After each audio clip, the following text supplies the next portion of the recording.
एक बार एक शिष्य ने गुरु से पूछा कि गुरुदेव, हमारी लाइफ में जब कोई गम आता है, दुख आता है, तो हम बहुत ज्यादा परेशान हो जाते हैं।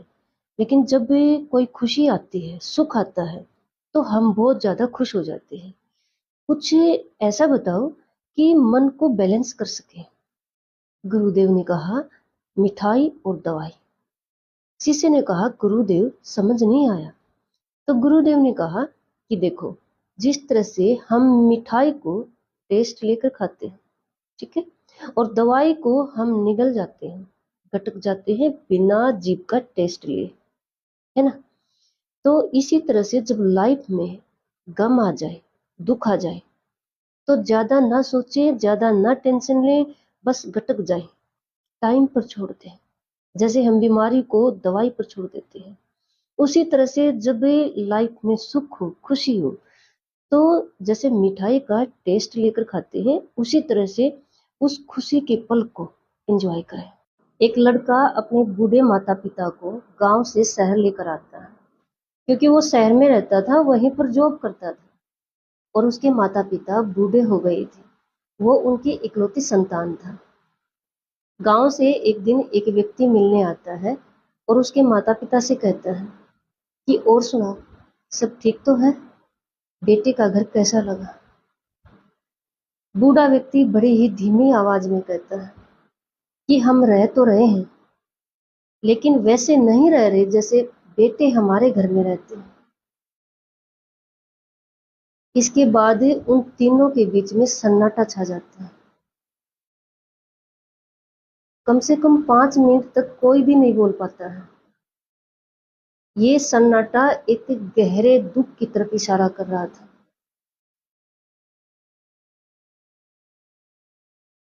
एक बार एक इंसान ने घड़े से पूछा कि तुम इतने ठंडे क्यों हो। घड़े ने जवाब दिया कि जिसका अतीत मिट्टी है, जिसका भविष्य मिट्टी है, भला उसको किस बात की गर्मी होगी। इंसान सोच में पड़ गया, क्योंकि माने या ना माने रियलिटी तो घड़े वाली ही है।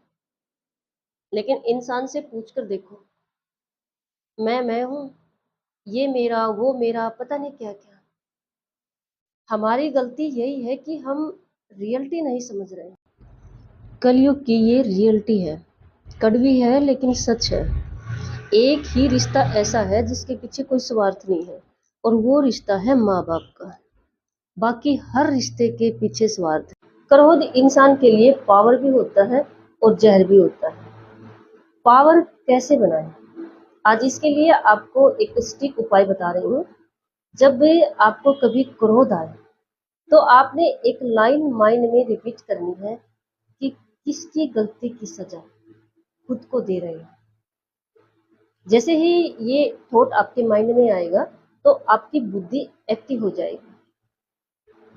और जब क्रोध बुद्धि के साथ आता है ना, तो हमेशा ही इंसान के लिए पावर बनता है।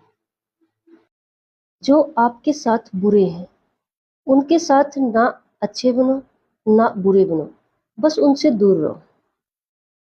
ये आंखें और ये सिर किसी मूर्ति के सामने झुकाने की जरूरत नहीं है।